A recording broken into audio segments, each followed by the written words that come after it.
Hello विद्यार्थी मित्रांनो, नमस्कार. तुमच्या सगळ्यांचं स्वागत आहे आपल्या या स्पेशल क्लासमध्ये. विद्यार्थी मित्रांनो, आपण एक स्पेशल सिरीज सुरू केली आहे, ज्या सिरीजच्या माध्यमातून एमपीएससीतून भरल्या जाणाऱ्या ज्या सगळ्या पोस्ट आहेत त्याची इत्थंभूत माहिती तुम्हाला या सिरीजच्या माध्यमातून मिळत आहे. या सिरीजमध्ये आजचा जो पुढचा सेशन आहे, त्या पुढच्या सेशनमध्ये आपण माहिती घेणार आहे एमपीएससीतून भरल्या जाणारी सर्वात ग्लॅमरस पोस्ट जी आहे ती आहे तहसीलदार. अनेक विद्यार्थी जे आहे ते डीवायएसपी किंवा एसीपीची जी पोस्ट आहे त्याला इग्नोर करून तहसीलदाराची जी पोस्ट आहे ती घेत असतात. कारण तहसीलदार जो आहे याला तालुक्याचा मुख्यमंत्री म्हटलं जातं आणि सगळे डिपार्टमेंट जे आहे ते सगळे डिपार्टमेंट या तहसीलदाराच्या अंडरमध्ये येत असतात आणि त्यामुळे सगळ्या डिपार्टमेंटसाठी तो आदेश काढू शकतो. तो तालुक्याचा मुख्य दंडाधिकारी असतो आणि संपूर्ण जे पोलीस स्टेशन आहे ते हातामध्ये घेऊन तो संपूर्ण तालुक्याची जी कायदा आणि सुव्यवस्था आहे तो राखण्याचं काम या तहसीलदाराचं आहे. पोस्ट जरी डेप्युटी कलेक्टरपेक्षा छोटी असली तरी संपूर्ण तालुक्याचे अधिकार जे आहे ते तहसीलदाराकडे कॉन्सन्ट्रेट झालेले असतात. त्यामुळे ही जी पोस्ट आहे ती पॉवरफुल पोस्ट आहे, सर्वसामान्य लोकांच्या जीवनाशी संबंधित आहे आणि त्यामुळे तालुक्यातला कुठलीही जी पहिली फाईल आहे महसुलाच्या संदर्भातली ती तहसीलदाराच्या टेबलवर येत असते आणि म्हणून तहसीलदाराला महाराष्ट्राचा तालुक्याचा मुख्यमंत्री म्हटलं जातं. आज आपण या सेशनमध्ये तहसीलदाराची जी संपूर्ण माहिती आहे ती संपूर्ण माहिती घेणार आहे. विद्यार्थी मित्रांनो, हे तहसीलदाराचं ऑफिस आहे. ठीक आहे, तहसीलदार असतो, त्याला असिस्ट करणारे अनेक क्लर्क असतात, नायब तहसीलदार असतात जे तहसीलदाराला त्याच्या कामामध्ये मदत करत असतात. त्यापैकी नायब तहसीलदार ही जी पोस्ट आहे ती क्लास 2 ची पोस्ट आहे आणि ती सुद्धा महाराष्ट्र पब्लिक सर्व्हिस कमिशनच्या माध्यमातून भरली जाते. तहसीलदार हे क्लास 1 चं पोस्ट आहे आणि ती सुद्धा महाराष्ट्र पब्लिक सर्व्हिस कमिशन म्हणजे एमपीएससीतून भरली जाते. तर बघा, हा जो तहसीलदार आहे तर बरेचसे जे विद्यार्थी आहे या विद्यार्थ्यांचं स्वप्न असतं की त्यांना तहसीलदार बनायचं आहे. ठीक आहे, ही काही साधीसुधी पोस्ट नाहीये, ही अतिशय पॉवरफुल पोस्ट आहे. ठीक आहे, तुम्हाला संपूर्ण तालुक्यामध्ये महत्वपूर्ण बदल जे आहे ते या पोस्टच्या माध्यमातून तुम्हाला करता येतात.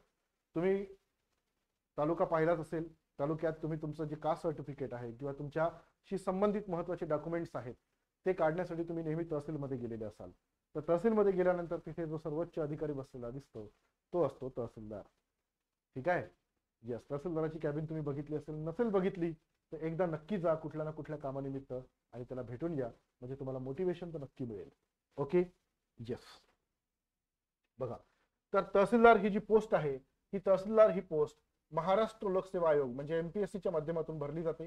दरवर्षी एमपीएससीची जाहिरात येते आणि दरवर्षी जनरली तहसीलदार ही पोस्ट राहतेच.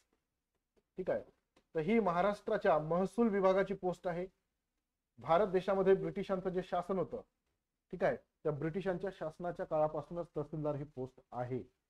ठीक आहे, त्यामुळे महसूल डिपार्टमेंटचा वर्ग 1 चा अधिकारी म्हणजे क्लास 1 चा अधिकारी म्हणून तहसीलदार हा अधिकारी ओळखला जातो. तहसीलदारावर कंट्रोल जे आहे ते एसडीएम चं असतं म्हणजे सब डिव्हिजनल मॅजिस्ट्रेट किंवा एसडीओ म्हणतो आपण त्याला, सब डिव्हिजनल ऑफिसर. ठीक आहे, हा सुद्धा एमपीएससीतूनच भरला जातो आणि याला दुसऱ्या भाषेमध्ये डेप्युटी कलेक्टर असं म्हटलं जातं. ठीक आहे, एसडीएमच्या वरती कलेक्टर असतो.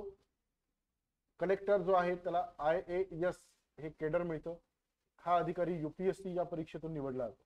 म्हणजे कलेक्टर, त्याच्या खाली डेप्युटी कलेक्टर, डेप्युटी कलेक्टरच्या खाली तहसीलदार ही पोस्ट आपल्याला पाहायला मिळते.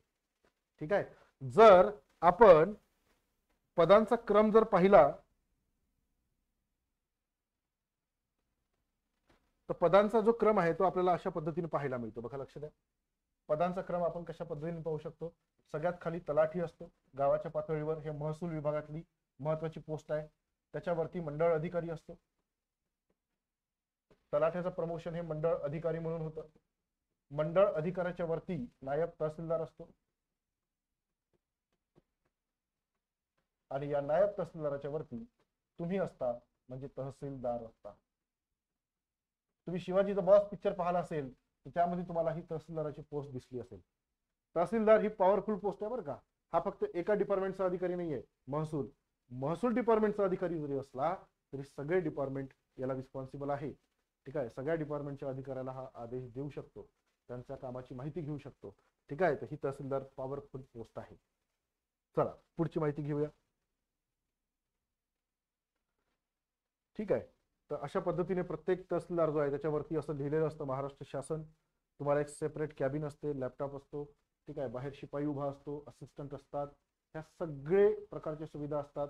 राहायला स्पेशल घर असतं, ठीक आहे, एक चांगला बंगलाच असतो तुम्हाला तहसीलदाराचा, कारण हे ब्रिटिशकालीन पद आहे त्यामुळे त्याला फार जबरदस्त प्रतिष्ठा आहे. डीवायएसपीला पण बंगला असतो, डेप्युटी कलेक्टरला पण चांगला बंगला असतो, नगर परिषदेचा जो मुख्याधिकारी असतो त्याला पण चांगला बंगला असतो. ज्या गोष्टीची स्वप्न आपण आयुष्यभर पाहतो त्या गोष्टी तुम्ही जर या पदावर गेलात तर तुम्हाला सहज मिळतात, सहज. फक्त त्या लेवलवर जाणं आपल्याला गरजेचं असतं. क्लिअर आहे? यस. आता बघा, तहसीलदार जो आहे तो महाराष्ट्र जमीन महसूल कायदा 1966 अन्वये राज्य शासन प्रत्येक तालुक्यासाठी एक तहसीलदार अपॉइंट करतो. तहसीलदाराला मामलेदार असंही म्हटलं जातं. ब्रिटिश काळामध्ये त्याला मामलेदार असं म्हटलं जात होतं. ही जी पोस्ट आहे ती वर्ग 1 ची पोस्ट आहे किंवा क्लास 1 ची पोस्ट आहे. जमीन महसुलाबाबत कोणताही अर्ज सर्वात पहिल्यांदा तहसीलदाराच्या समोरच जातो. त्याने निर्णय घेतल्याशिवाय तो वरिष्ठाकडे जात नाही. आता तहसीलदार जर तुम्ही झाला तर तुम्हाला काय जबाबदाऱ्या असतात? बाकीच्या प्रमोशनच्या वगैरे गोष्टी आपण करू, पहिली ही गोष्ट पाहू. तहसीलदार या नात्याने तुम्ही जमिनीच्या नोंदी ठेवण्यासाठी, जमीन महसूल गोळा करण्यासाठी आणि जमिनीचा त्याच्या हेतूसाठी वापर केला जाईल याची खात्री करण्यासाठी तुम्ही जबाबदार असता. दुसरं, जमिनीचे वाद जे आहे ते तुमच्या कोर्टात सोडवले जातात. तुम्ही दंडाधिकारी असता, तहसीलदाराचं स्वतःचं कोर्ट असतं, त्या कोर्टात जमिनीचे वाद सोडवले जातात. तहसीलदाराने शेरा दिला की ती केस वरच्या कोर्टात जाते, म्हणजे एसडीएमच्या कोर्टामध्ये जाते, त्यानंतर ती न्यायालयामध्ये जाते. ठीक आहे. त्यामुळे तुमच्या अधिकार क्षेत्रामध्ये कायदा आणि सुव्यवस्था राखण्यासाठी तुम्ही स्वतः जबाबदार असता. तहसीलदाराला ते पॉवर असतात, म्हणून सगळे पोलीस तहसीलदाराला सॅल्यूट मारत असतात.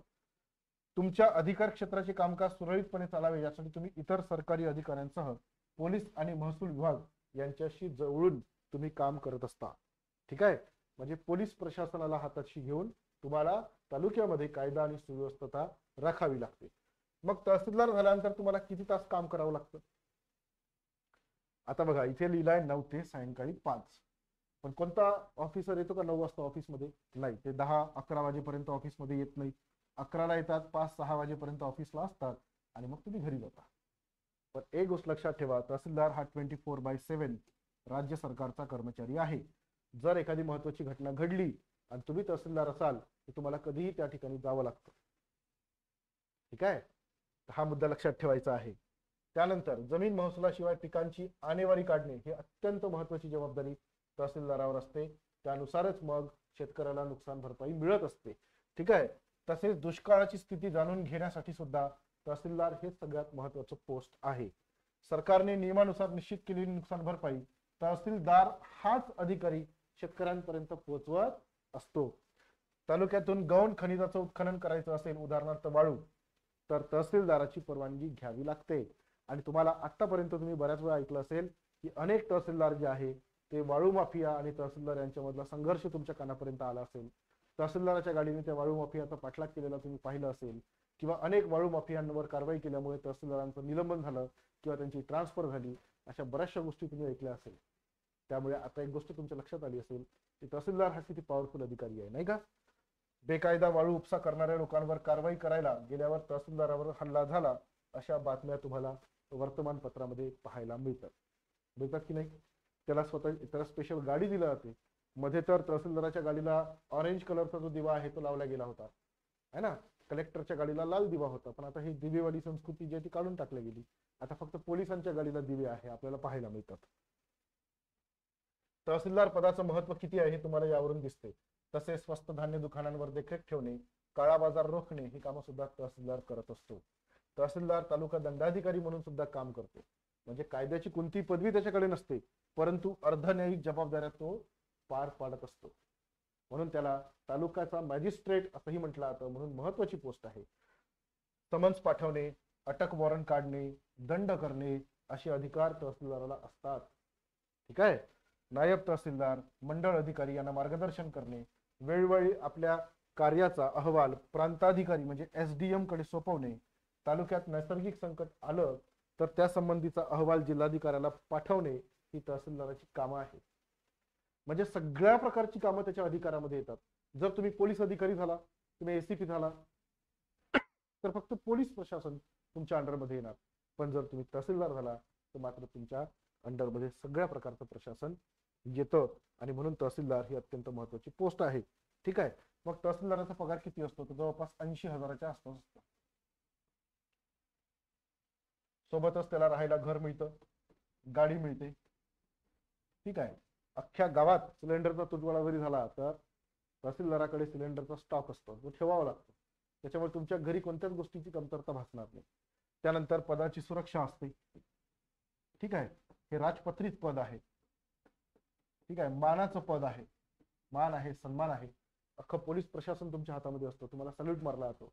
तुमच्या अधिकाराखाली जर तिकडं त्या भागातलं जंगल असेल तर ते जंगलाचे सगळे अधिकार तुमच्या हातामध्ये असतात.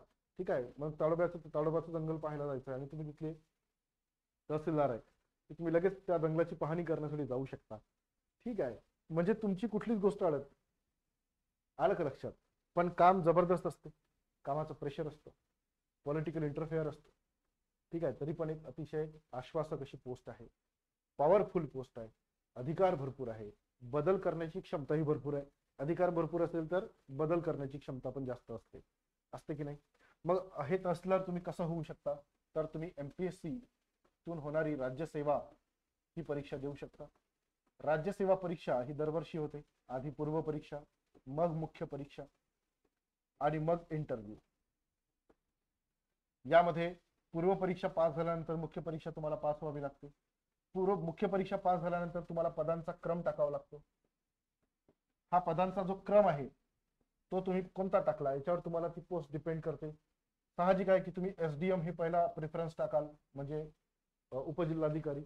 त्यानंतर तुम्ही तहसीलदार टाकणार किंवा त्यावेळेस ज्या पोस्ट उपलब्ध आहे त्या पोस्ट तुम्ही टाकणार. नंतर ACP ही पोस्ट अवेलेबल असेल तर तुम्ही ACP ही पोस्ट टाकणार. आणि मग तुम्हाला किती मार्क मिळाले या मार्कांवरून तुमची ही पोस्ट ठरणार. जर तुम्हाला चांगले मार्क असेल तर तुम्ही तहसीलदार नक्की बनणार आहे.